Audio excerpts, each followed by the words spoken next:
Sir फरमाइएगा, TLP पर पाबंदी लगा दी गई है, कैसे देखते हैं आप इस फैसले को? देखिए, ये पाबंदी लगाने की सिफारिश अभी की गई थी पंजाब हुकूमत से। वफाकी काबीना का एक पूरा प्रोटोकॉल है। ये आर्टिकल 17 और फिर जो क्योंकि एक सियासी जमात थी 12 रजिस्टर्ड इलेक्शन कमीशन के पास, तो फिर इसको इलेक्शन एक्ट के तहत इन कंजंक्शन विद आर्टिकल 17 एक बाकायदा रेफरेंस बनता है जो वजारत दाखिला बनाती है। वो जाता है सुप्रीम कोर्ट ऑफ पाकिस्तान के पास। सुप्रीम कोर्ट ऑफ पाकिस्तान फिर उसको या अप्रूव करती है या उसे रिजेक्ट कर देती है। वंस इट इज अप्रूव्ड तो it is sent back to the federal government, यानी कि वजारत दाखिला के पास वापस आता है। फिर उसमें वजारत दाखिला नोटिफिकेशन जारी करती है और फिर जो सियासी जमात हो, अंग्रेजी में कहा जाता है इट सीजेस टू एग्जिस्ट।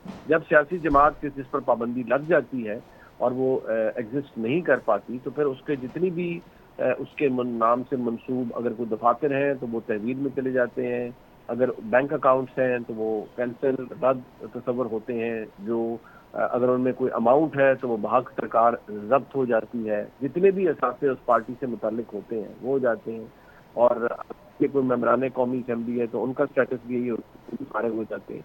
तो ये एक पूरा प्रोटोकॉल है जिसके तहत ये सब कुछ होता है। सुप्रीम कोर्ट भी इसके ऊपर फैसला नहीं देती। सुप्रीम कोर्ट इसके हवाले से अपना ओपिनियन देती है बाकायदा तौर पर। अगर वो इससे एग्री करें तो वो एक अपना जो राय है अप्रूवल की वो वापस फेडरल गवर्नमेंट को भिजवाते हैं और फिर federal government through interior ministry, ये पूरा प्रोसीजर है, पूरा प्रोसेस है।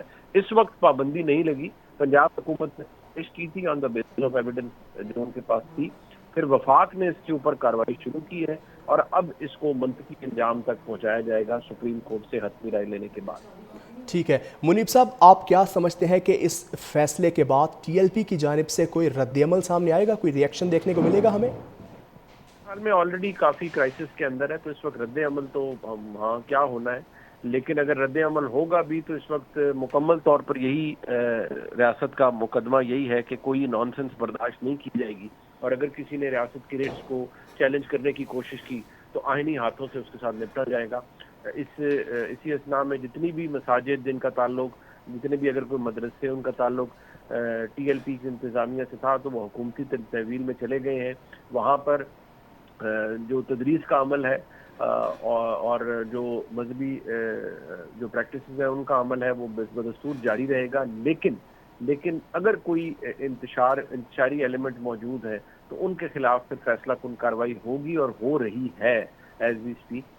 इसमें पंजाब के अंदर भी मुख्तलिफ इदारे कर रहे हैं और वफाक की सतह पर भी किया जा रहा है। लेकिन ये जो बाकायदा तौर पर अब हुआ है मामला, इसमें अब ये काबीना ने जारी बात है एक अप्रूवल दी है इस मैटर को। काबीना की अप्रूवल के बाद ये वजारत दाखिला को जाएगा। वजारत दाखिला एक रेफरेंस और वो रेफरेंस सिर्फ एक पेपर नहीं होता, वो उसके अंदर पूरी एनेक्चर्स होते हैं, एविडेंस लफ होती है, हर चीज़ एक पूरा डॉसियर आपके लिए बना होता है। वो जाता है सुप्रीम कोर्ट ऑफ पाकिस्तान के पास और ये तमाम काम कानूनी है, कानून और आइन के अंदर लिखा हुआ है।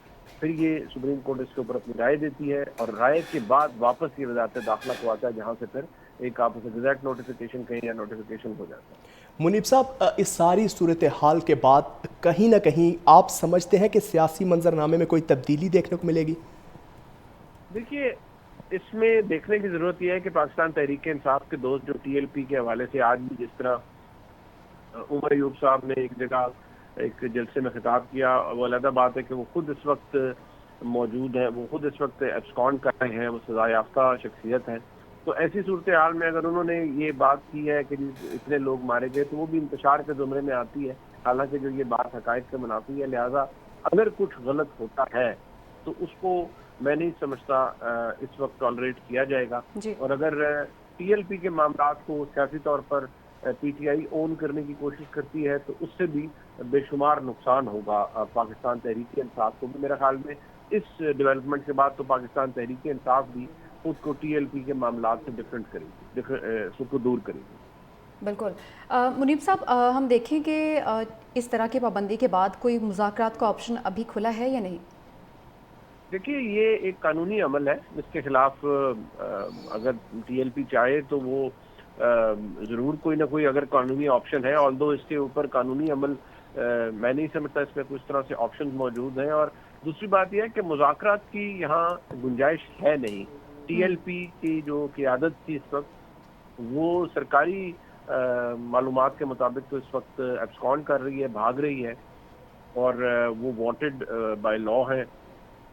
ایسی صورتحال میں مذاکرات تو بالکل نہیں ہو رہے, بلکہ جو شواہد اس وقت ریاست کے پاس ہیں اور دیگر اداروں کے پاس ہیں وہ کارروائی کر رہے ہیں, اور وہ کارروائی ہمیں ہوتی ہوئی نظر آ رہی ہے. لہذا مذاکرات کا ٹی ایل پی سے کوئی آپشن نہیں ہے. سر کیا آپ سمجھتے ہیں کہ ہمیں مزید گرفتاریاں بھی دیکھنے کو ملیں گی؟ گرفتاریاں ہو رہی ہیں, گرفتاریاں ایز وی اسپیک ہو رہی ہیں, اور جو ٹی ایل پی کے ایون فائنینسرز تھے ان کے لیے بھی بہت سے مسائل پیدا ہو رہے ہیں ود ایوری پاسنگ ڈے. اور اس میں جو معلومات آ رہی ہیں وہ یہی کہ اس کو مکمل طور پر اس کی جو آپریشنل سائڈ تھی, جو ان کا کارڈر تھا, اس کو ختم کر دیا جائے گا, اور ان کی جو فنڈنگ تھی, سورسز تھے, ہر چیز کو یہاں پر بالکل تلف کر دیا جائے گا, تاکہ ایسی صورتحال دوبارہ ڈیولپ نہ ہو کہ کوئی جتھا کسی طرح سے بھی ریاست کو للکار سکے یا حالات کو اس نہج تک پہنچا سکے.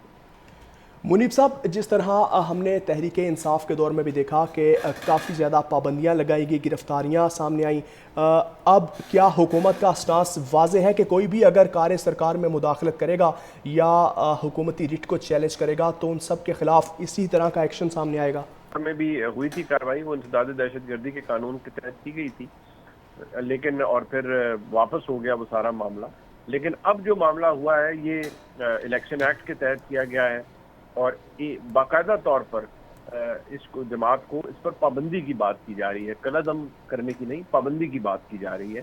لہذا یہ ایک حتمی سا مرحلہ ہوتا ہے, اور اس میں اگر سپریم کورٹ کا ریفرنس کی طرف جو ریفرنس جائے گا اس کی اپروول ہو جاتی ہے تو پھر یہ جماعت فار گڈ یعنی ہمیشہ کے لیے ختم کر دی جائے گی. منیب صاحب, آپ سمجھتے ہیں کہ یہ حکومت کی طرف سے کھلا چیلنج ہے سب کے لیے کہ اگر کوئی بھی کار سرکار میں مداخلت کرے گا یا شرپسند عناصر کی مدد کرے گا تو اس کے خلاف زیرو ٹالرنس پالیسی اپنائی جائے گی؟ کار سرکار کے اندر مداخلت کی بھی نہیں, بات اس گروہ بندی اور اس جتھے کی ہے, اس جتھا سازی کی ہے جو کہ کریٹ کیا گیا ہے over the period of time. اس کو ٹالریٹ اب نہیں کیا جائے گا. لہٰذا یہ وہ موقف ہے جو گورنمنٹ کی جانب سے بھی رکھا گیا ہے باضابطہ طور پر, اور جو صورتحال اس وقت بنی ہوئی ہے وہ ہمارے سامنے ہے, اس میں کوئی گنجائش نہیں ہے بات چیت کی. منیب صاحب, آپ سمجھتے ہیں کہ ہر دفعہ احتجاج اور احتجاج کو اس طرح کا رنگ دینا اصل بات نہیں ہے؟ اگر کوئی ایسا آپ کی رائے ہے یا اپنی بات منوانی ہے تو آپ کو کیا ہر دفعہ سڑکوں پہ ہی آنا پڑے گا یا کوئی اس کے لیے بیک ڈور آپشن موجود نہیں ہوتے؟ دیکھیے, سڑکوں پر آنا تو ایک بڑا ہی غیر مہذب قسم کا عمل ہے, اس کی تو کوئی ایکسیپٹنس نہیں ہے, اور اگر کوئی یہ کرے گا تو پھر اس کے خلاف کارروائی بھی ہوگی, اور اس کو ایکسیپٹ نہیں کیا جائے گا جو اس وقت سارا عمل ہوا ہے.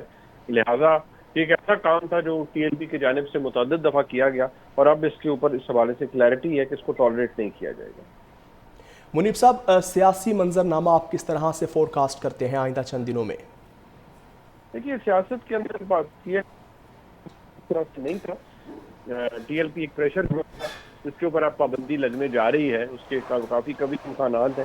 باقی تحریک انصاف کے ساتھ جو مسائل ہیں ریاست پاکستان کے یا دیگر سیاسی جماعتوں کے, وہ اپنی جگہ موجود تھے اور رہیں گے. سر, کیا آپ سمجھتے ہیں کہ دیگر جماعتیں کہیں نہ کہیں ان کے حق میں بولیں گی ٹی ایل پی کے حق میں؟ نہیں, میرا نہیں خیال, سوائے تحریک انصاف کے مجھے اور تو کوئی اس میں ایسا نظر نہیں آتا. لیکن جو کیسز ہیں ٹی ایل پی کے خلاف, مجھے نہیں لگتا کہ تحریک انصاف کو اس کے کوئی واضح طور پر وہ بھی کوئی اس میں موقف لے سکیں گے یا لینا چاہیں گے, کیونکہ اس سے مسائل تحریک انصاف کے لیے بھی بڑھیں گے, کوئی حل نہیں نکلے گا. میں اب آپ سے اجازت چاہوں گا. سر, بے حد شکریہ. سینئر تجزیہ کار منیب فاروق صاحب ہمارے ساتھ موجود تھے, اپنی قیمتی رائے سے آگاہ کر رہے تھے. ناظرین, اہم فیصلہ جس کا آج سب کو انتظار تھا, وفاقی کابینہ نے ٹی ایل پی پر پابندی کی منظوری دے دی ہے. نیر علی ہمارے ساتھ موجود ہے, بیورو چیف اسلام آباد.